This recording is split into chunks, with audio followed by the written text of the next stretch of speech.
唔知道大家同唔同意呢一句說話呢？如果一個人係冇得揀嘅，咁佢就唔需要負上任何嘅道德責任。呢句說話聽起嚟呢係好合理嘅，甚至可以話呢好似一個道德真理咁樣。我哋可以諗下，如果一個士兵係被槍指住個頭，話一定呢要去傷害一啲平民百姓嘅，又或者一個員工因為老闆嘅脅迫之下同佢講嗱，如果你唔做一啲違法嘅事啦，咁呢你就成家都會餓死噶啦。咁喺呢一啲極端嘅情況下呢，我哋就會話因為佢哋係被逼嘅，佢哋係別無選擇嘅，咁所以呢，我哋係冇辦法道德譴責佢哋嘅，或者至少佢哋要負嘅道德責任嘅程度呢會低好多嘅。呢一種直覺呢，喺哲學上係稱為另類可能性原則 （Principle of Alternative Possibilities）， 我哋簡稱 PAP。佢講嘅係，如果我哋要一個人為自己嘅行為負上道德責任呢，咁個前提係佢必須要係有得揀嘅，佢必須要有其他嘅選擇，亦即係所謂嘅 could have done otherwise。呢一個原則呢，唔單止係我哋嘅日常直覺，亦都長久以嚟呢被視為哲學界啦，或者至少講道德嚟講啦，係一個黃金定律嚟嘅。如果我已經別無選擇呢，咁我嘅決定其實就唔係真係我揀嘅，咁我亦都唔需要為呢一個決定負責。咁聽起嚟呢係理所當然嘅。但如果我話俾你聽，呢個聽起嚟被視為道德真理嘅原則，其實佢好可能係錯嘅呢。大家好，我係 Kat。今日我哋會睇嘅係當代美國哲學家 Harry Frankfurt 嘅另類可能性與道德責任 Alternate Possibilities and Moral Responsibility。我哋一齊嚟睇下，點解你就算冇得揀，你都依然可能要為自己嘅行為負上全部嘅責任呢？上次咧，我哋講到道德運氣嘅時候咧，我哋就提出一個控制原則啦。今日我哋討論嘅另類可能性原則咧，係一個都幾相關，但係描述方式有啲唔同嘅原則嚟嘅。佢講嘅係，如果一個人要為佢嘅行為負責，咁佢就必須要係呢個行為嘅作者，而成為呢個行為嘅作者咧，佢喺當下就必須要有選擇權。如果佢當時其實只能夠做 A 而唔能夠做 B 啦，咁即係話佢就係跟住命運嘅劇本去行啦。咁頂多佢就只係一個演員咯，佢就唔係一個真正嘅行動者啦。呢個原則咧，俾咗我哋一個好簡潔嘅道德解釋框架，只要冇其他選擇，咁就冇道德責任啦。但係 Frankfurt 認為咧，我哋對道德責任嘅判斷，其實唔係真係在於嗰一個選擇權嘅。簡單啲嚟講啦，佢認為我哋喺設立呢個道德原則嘅時候，其實係犯咗一個錯嘅。我哋過度執着於到底呢一個人能唔能夠做其他嘅嘢嘅咧，而忽略咗呢個人做呢件事嘅真正動機係乜嘢。佢主張一個人嘅道德責任，其實根本就唔取決於佢能唔能夠做其他嘅事情，而係取決於佢點解做呢一件事。咁聽起嚟呢，可能係有少少違反直覺㗎。如果一個人喺嗰個時候都已經冇得揀啦，咁佢心裏面點諗，其實都改變唔到個結果㗎嘛。如果係咁嘅話，佢嘅動機真係重要咩？而 Frankfurt 就話，其實係非常重要㗎。佢認為喺某啲情況之下，即使一個人係真係別無選擇都好啦，佢都必須要為自己嘅行為負上全部嘅道德責任啦。因為嗰一個導致佢做出選擇嘅真正原因，其實係佢內心深處嗰個堅定嘅意志，而唔係外在環境嘅壓迫啦。為咗 illustrate 呢個 idea 咧，Frankfurt 就設計咗一系列關於強制啦同埋責任嘅思想實驗。我哋可以想象有一個人咧就叫 Jones， 佢依家咧就有個念頭想做一件事，咁你就可能當佢想打劫銀行先啦。OK， 咁有一日咧，佢就收到一個帶有威脅嘅郵件，個郵件就咁樣講嘅，佢話如果你唔去打劫銀行咧，咁我就會殺咗你。咁然後 Jones 就有3種可能嘅反應，我哋將呢3種反應咧，分別命名為第一個 Jones、第二個 Jones 同埋第3個 Jones。第一個 Jones 係一個意志堅定、脾氣倔強嘅人嚟嘅，佢根本就唔怕其他人嘅威脅嘅，就算個威脅係咪存在都好啦，根本就唔會影響佢嘅行動嘅。雖然佢係如同嗰個威脅嘅郵件所講一樣去打劫銀行，但係咁樣咧，純粹只係因為佢心裏面早就已經下定決心。喺呢一種情況之下，我哋理所當然會話第一個 Jones 係要對打劫銀行負全責嘅，因為嗰個威脅其實係冇改變到佢嘅決定嘅，佢係主動選擇打劫銀行嘅。而第二個 Jones 係一個意志軟弱啦，好容易受人威脅嘅人嚟噶。佢收到嗰一個威脅嘅郵件之後咧，就成個人都嚇到傻咗，因為個威脅咧對佢嚟講實在太過得人驚啦。佢完全唔記得咗自己諗過啲乜嘢，佢成個大腦咧一片空白，佢純粹咧係出於恐懼就去咗打劫銀行啦。喺呢一種情況之下咧，我哋會話呢個 Jones 係唔需要負責嘅，因為佢係真係完全屈服咗喺呢一個威脅之下，所以先做出呢一啲行動嘅。佢嘅自主性係俾嗰個恐懼徹底咁接管咗嘅。好，咁呢兩個極端咧，其實好容易區分嘅，但係其實佢哋亦都唔會真係去挑戰到呢個另類可能性原則嘅。Frankfurt 真係想考驗我哋嘅咧，係第3個 Jones。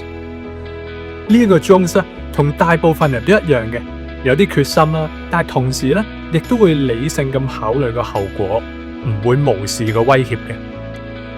佢對呢一個威脅咧覺得好厭惡，同時咧亦都害怕違反威脅嘅致命後果。但佢好快咧就發現，原來呢個威脅要佢做嘅行為咧，係同佢想做嘅行為係一致嘅。所以當佢面對呢個威脅嘅時候咧，佢就選擇咗去打劫銀行啦。喺呢個 case 裏面咧，我哋會發現第3個 Jones 雖然係被威脅咗都好啦，其實佢係順水推舟嘅。就算佢冇被威脅咧，佢都一樣會去打劫銀行嘅。Frankfurt 認為喺呢一種情況之下，第3個 Jones 依然要為自己嘅行為負責嘅，因為佢做呢件事嘅 motivation， 佢嘅動力完全係自己嘅決定。嗰一個威脅咧，只係咁啱發生，而且發生喺個背景裏面啫。但係咧，呢一個區分可能唔係真係令人咁滿意嘅，因為第一個 Jones 嘅道德責任係好確定噶嘛。我哋可以諗下，如果個威脅電郵係叫佢喂，唔好打劫銀行啊，咁其實呢一個 Jones 都會出於自己嘅意志去打劫銀行嘅。咁但係第3個 Jones 係唔同嘅，威脅電郵對佢嚟講係真係有影響力嘅。我哋唔能夠確定，如果冇咗嗰一個威脅，佢係咪真係會堅定咁實行佢嗰一個打劫銀行嘅念頭？而且既然第一個 Jones 可以無視威脅，咁亦即係話，其實呢3個 Jones 都唔係真係被逼嘅。咁就算每一個 Jones，我哋最後都話要負上道德責任都好啦，其實都唔會違反另類可能性原則嘅，因為佢哋的確有其他選擇啊嘛，就係無視個威脅去做自己想做嘅嘢咯。於是咧 ，Frankfurt 就提出咗第4個 Jones， 佢嘗試徹底咁封死所有其他嘅可能選擇，真正咁展示咗乜嘢叫做即使別無選擇，都依然要負上道德責任。咁第4個 Jones 咧就同樣有一個盤算啦，咪計劃今晚咧就去打劫銀行嘅。而今次唔同嘅係咩咧？就係威脅佢嘅嗰一個人，我哋叫佢做 Black 啦。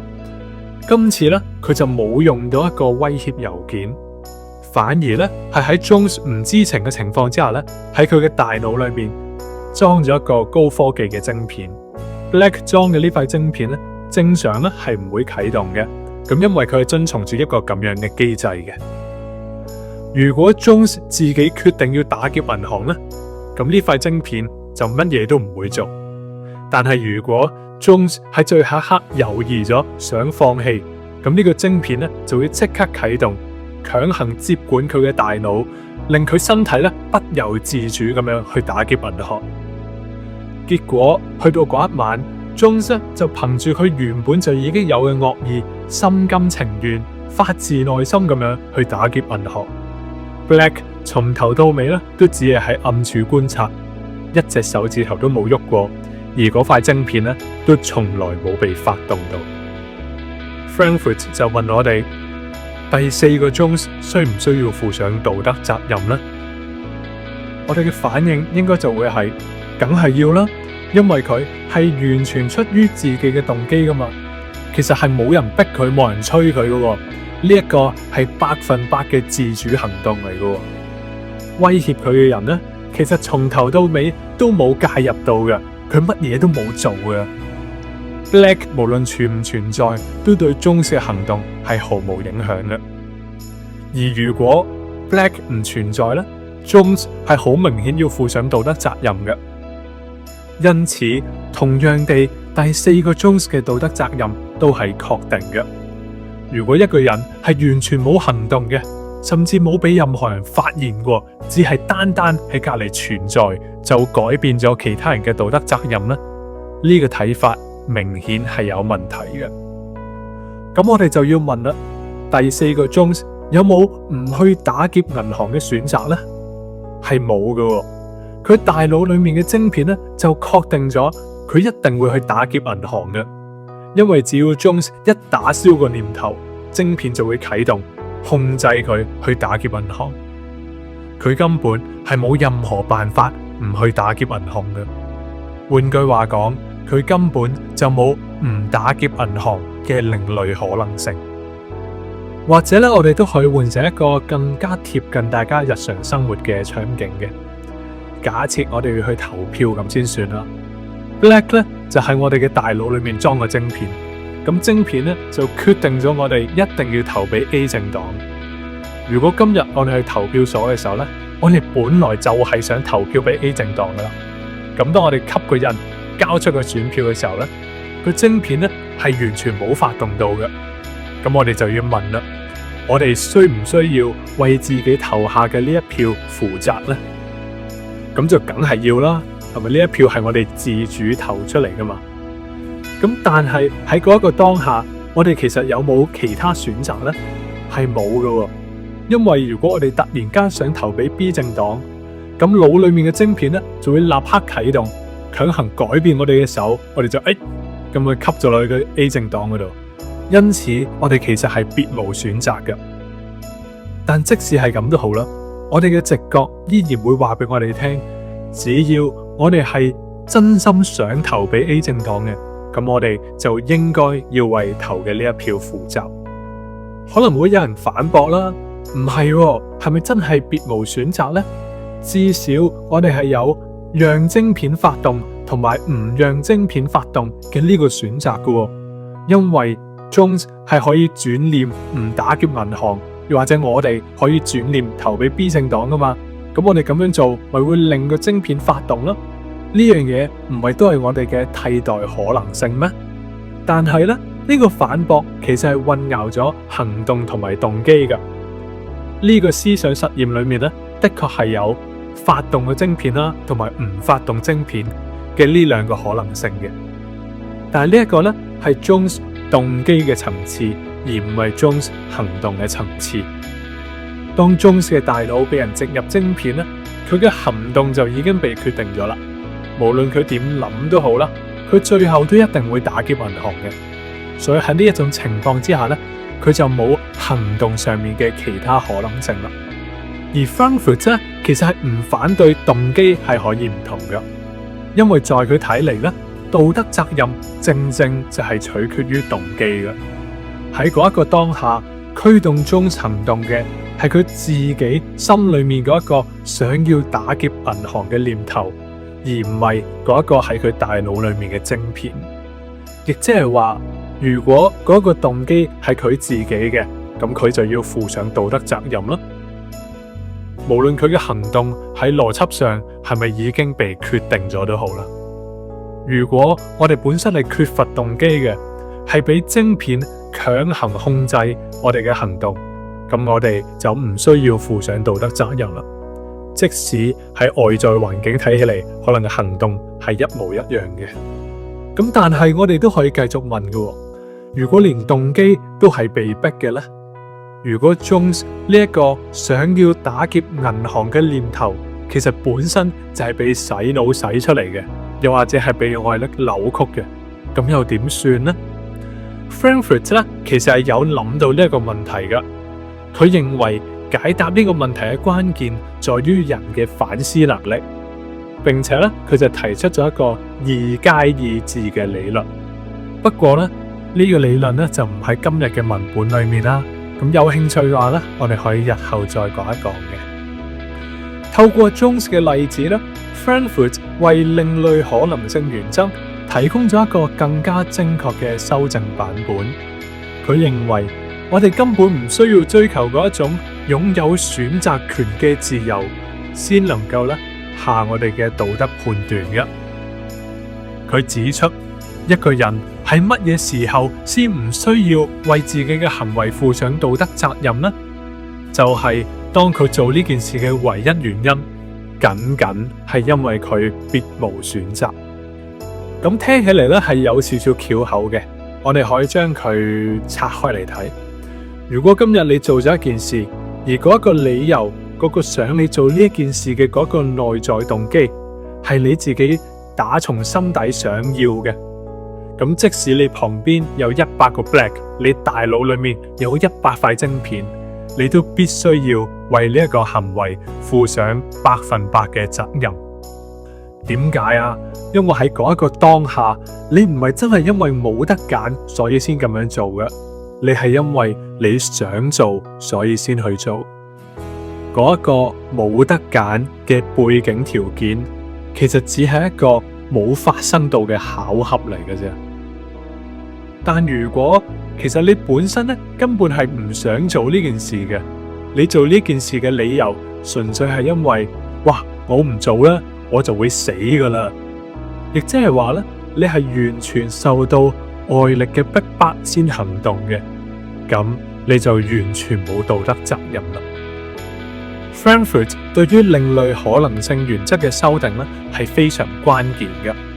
佢話俾我哋聽，我哋唔需要透過觀察嗰個外在嘅選擇可能性嚟決定我哋應唔應該負責，而應該調翻轉去審視我哋內在嘅動機結構。有好多時候咧，我哋都會將自己描繪成為一個別無選擇嘅人，然後咧就理所當然咁對自己嘅人生不負責咯。因為我哋可以話，其實我都冇得揀啦，係咪？一切都唔係我嘅責任嚟嘅。但 Frankfurt 嘅修正咧就提醒我哋係唔能夠拎冇得揀作為逃避責任嘅藉口嘅。如果我哋內心深處其實都認可嗰個選擇，甚至渴望嗰個結果，咁即使其他選擇再少再不可能，嗰一個行動嘅重量依然都係我哋必須承擔嘅。感謝大家今日同我一齊讀 Harry Frankfurt。如果你中意呢一集嘅內容咧，希望你可以 like 咗呢條片佢，訂閱呢個 channel。亦都歡迎你將呢一條片 share 俾你身邊嗰啲可能有興趣嘅朋友，同時亦都歡迎你話俾我聽，你對於道德責任啦、另類可能性原則又有冇一啲點樣嘅睇法呢？又或者如果你有一啲想一齊談論嘅哲學問題，亦都歡迎你留言話俾我聽。我係 Kat，我哋下次再見，拜拜。